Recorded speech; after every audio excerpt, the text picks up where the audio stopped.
আসসালামু আলাইকুম। শুভ সকাল। আজ 9 জুলাই 2025। আজকে এই সকালে আমি আলোচনা করতেছি আমাদের শিক্ষা ব্যবস্থার ভবিষ্যৎ পরিকল্পনা নিয়ে।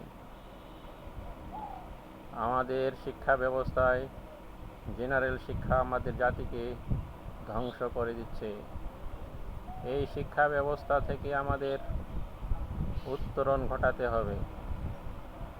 আমাদের এই মুহূর্তে প্রয়োজন প্রতিটি ইউনিয়নে একটা করে কারিগরি বিদ্যালয়, ভোকেশনাল বিদ্যালয় বা টেকনিক্যাল বিদ্যালয়।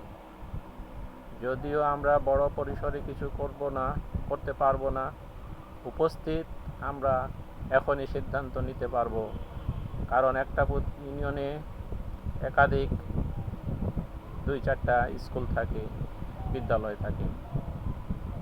এইসবের থেকে একটা গ্রহণযোগ্য যোগাযোগ ব্যবস্থা যেই জায়গায় আছে, যেই প্রতিষ্ঠানে সর্বদিক থেকে যোগাযোগ করা যায় একটা ইউনিয়নের, সেরকম একটা স্কুল সিলেকশন করে সেই স্কুলকে আমরা কারিগরি বিদ্যালয় হিসাবে ঘোষণা করতে পারি, প্রফেশনাল হিসাবে ঘোষণা করতে পারি।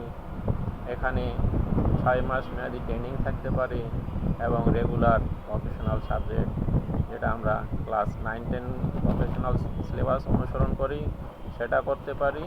এছাড়া আমাদের ক্লাস 6, 7, 8, 9, 10 প্রতিটি ক্লাসে কারিগরি সাবজেক্ট থাকবে। কারিগরি সাবজেক্ট বলতে আমরা যা বোঝাই, সেই সিলেবাসগুলোকে গুরুত্বপূর্ণ করে নিতে হবে, ব্যবহার উপযোগী করে নিতে হবে।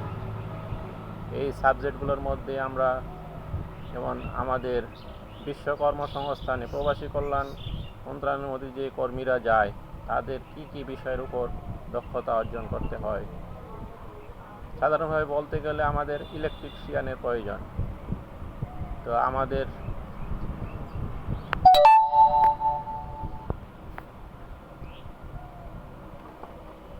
ছেলেরা যখন বিদেশে যায়, 10 বছর লেখাপড়া করেছে, মেট্রিক পাস করেছে, আইএ পাস করেছে, বিদেশে যাবে লেবার হিসাবে, এটা মেনে নেওয়া যায় না। 10 বছর লেখাপড়া করে আমাদের পেল কি ছাত্ররা? কিছু পাওয়ার নেই। তাই শিক্ষা ব্যবস্থায় আমাদের পরিবর্তন আসতে হবে। ক্লাস 6 থেকে ক্লাস 10 পর্যন্ত একটা ছাত্রের কর্মসংস্থানের জন্য যে শিক্ষা প্রয়োজন, সেগুলো যেন আমরা দিতে পারি। যেমন ইলেকট্রিশিয়ান, এটা বড় কাজ নয়, হয়তো 6 মাস ট্রেনিং করলে হয়ে যায়। যে 5 বছর আমরা একটা সিলেবাস যদি রাখি, অবশ্যই সেই বিষয়ে দক্ষ হবে। প্লাম্বার, পাইপ ফিটিং, রাজমিস্ত্রি, বিভিন্ন ধরনের কাজগুলো, এগুলো আমাদের স্কুল লেভেলে শিখিয়ে আসতে হবে। কারণ আমাদের যে 20 লক্ষ 25 লক্ষ ছাত্রছাত্রী মেট্রিক পাস করে, তারা সবাই অফিসার হতে পারবে না, সবাই কর্মসংস্থানে যেতে পারবে না, সবাই চাকরি পাবে না। ঘুরে ফিরে তাদের গ্রামে গঞ্জে যে যেখানে আছে সেখানে অবস্থান কাজ করতে হবে। কাউকে মিস্ত্রি কাজ করতে হবে, কাউকে ইলেকট্রিশিয়ানে কাজ করতে হবে, কাউকে প্লাম্বারে কাজ করতে হবে। তাহলে আমাদের এই লেভেলে এই জিনিসটা আমাদের সম্পূর্ণ করতে হবে। এছাড়া যারা উচ্চ শিক্ষায় নিবে, ইন্টারমিডিয়েট পাস করবে, টেকনিক্যাল পড়বে, ইঞ্জিনিয়ারিং পড়বে, তাদের এই বিষয়গুলো আবার দক্ষতা হিসাবে প্রতিফলিত হবে। এবং যারা ইউনিভার্সিটিতে চলে যাবে, কিন্তু যারা ঝরে পড়বে, তারা যেন দেশে এবং দেশের বাইরে কর্মসংস্থান তৈরি করতে পারে। অটোমোবাইল একটা খাত, সারা বিশ্বে অটোমোবাইলের চাহিদা আছে, আমাদের দেশে অটোমোবাইলের চাহিদা আছে। এইসব বিষয়ের উপরে এই লেভেলে, অর্থাৎ স্কুল লেভেলেই প্রশিক্ষণ পেয়ে থাকবে। সেটা নির্দিষ্ট সুনির্দিষ্ট সিলেবাসের মাধ্যমেই পেতে পারে, অথবা ভোকেশনাল হিসাবে বা শর্ট কোর্স হিসাবে 6 মাসের কোর্স করেও করতে পারে। অর্থাৎ আমাদের এই স্কুল জীবনটা ক্লাস 10 পর্যন্ত যে জীবন অতিবাহিত হবে, এখান থেকেই আমাদের কর্মসংস্থানের পথ তৈরি হয়ে যাবে। এছাড়া উচ্চশিক্ষার ক্ষেত্রে কোনো ভেদাভেদ রাখা যাবে না। যারা মেট্রিক পাস করবে, আইএ পাস করবে, টেকনিক্যাল থেকে পাস করেছে বা জেনারেল স্কুল থেকে পাস করেছে, এরকম কোনো ভেদাভেদ রাখা যাবে না। নিয়োগের ক্ষেত্রে পরীক্ষা হবে, প্রশ্ন হবে, সেখানে যে যার মতো করে পরীক্ষা দিবে। আমাদের মেধা যাচাই করার প্রয়োজন। মেধাবী কারা? সে টেকনিক্যালে পড়েছে, জেনারেল লাইনে পড়েছে, মাদ্রাসায় পড়েছে বা অন্য কোথাও পড়েছে, এটা বিষয় না। বিষয় হলো আমরা তাকে পরীক্ষা দিয়ে সিলেকশন করব, তার মেধা বাছাই করব।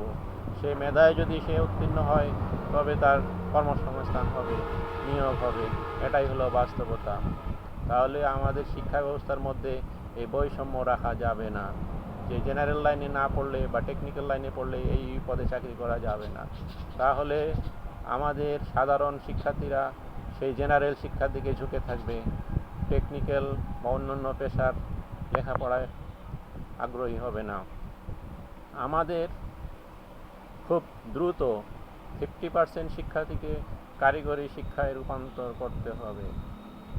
কারণ আমাদের 20 হইতে 25 লক্ষ ছাত্র প্রতি বছর এসএসসি পাস করে বের হয়। আমাদের সরকারি কর্মসংস্থান নিতান্তই কম।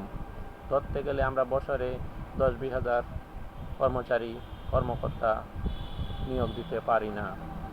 তাহলে যেখানে আমরা 10-20 হাজার লোককে নিয়োগ দিতে পারি না, সেখানে আমার 25 লক্ষ ছেলেপেলে বের হয়ে আসবে যারা কর্মসংস্থানের জন্য ঘুরে বেড়াবে এখানে সেখানে, দেশে বিদেশে। তাদের চিন্তা করা উচিত, তাদেরকে আমরা কিভাবে কর্মসংস্থানের পথকে পরিষ্কার করে দিতে পারি। তারা যেন লেখাপড়া শেষ করে দ্রুততার সঙ্গে কর্মে যোগদান করতে পারে, কাজে যোগদান করতে পারে। আর কাজে যোগদান করতে পারলেই দেশের উন্নয়ন সম্ভব। ডক্টর ইউনূসের যে 3-0 চিন্তাভাবনা, সেই 3-0-র মধ্যে এই পরিকল্পনাটা অন্যতম। অর্থাৎ আমরা বেকার থাকবো না, আমরা আনএমপ্লয় থাকবো না, সবাই কর্মসংস্থানের সঙ্গে জড়িত থাকবো। সবাই কর্মসংস্থানের সঙ্গে জড়িত থাকতে গেলে আমাদের কারিগরি শিক্ষাটা অত্যন্ত জরুরি। তাই অন্তর্বর্তী সরকার তথা ডক্টর ইউনূস সরকারের কাছে বিশেষ আবেদন, আপনার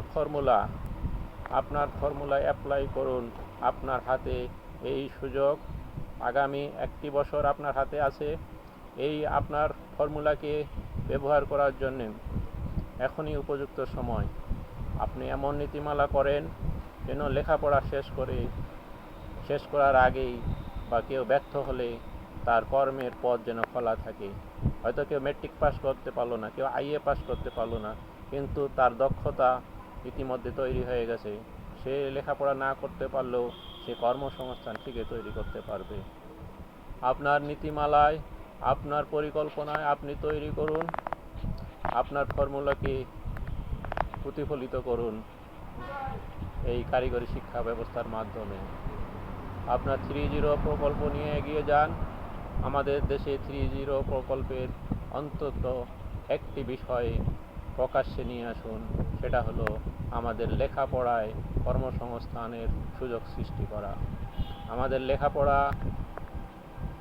লেখাপড়া যেন ব্যর্থ না হয়।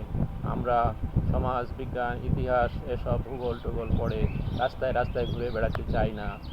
আমরা ওগুলো পড়তে পারি, ওগুলো আমাদের পড়া প্রয়োজন, কিন্তু কর্মসংস্থান আমাদের প্রয়োজন। তাহলে ওই সব সাবজেক্টের সঙ্গে সঙ্গে কর্মসংস্থানের সাবজেক্ট থাকতে হবে। এটাই হলো বাস্তবতা। আমাকে ইঞ্জিনিয়ার হতে হবে, আমাকে ডাক্তার হতে হবে, কিন্তু আমার সব সাবজেক্টে থাকবে। আমি যেই সাবজেক্টে পড়ি, সরকারি নিয়োগ পরীক্ষায় আমাদের সবার জন্য সুযোগ থাকবে। অতএব কেউ তখন আর সাধারণ শিক্ষার দিকে ঝুঁকে থাকবে না, কারিগরি শিক্ষাই থাকবে প্রধান উদ্দেশ্য। যদি সাকসেস হই হবে সচিব, যদি সাকসেস হই হবে ডাক্তার, কিন্তু সাকসেস না হলেও হয়ে যাবে টেকনিশিয়ান, হয়ে যাবে কারিগর। কর্মসংস্থান তৈরি হবে সামনে। আলী বাবা, বিটিভি, ঢাকা।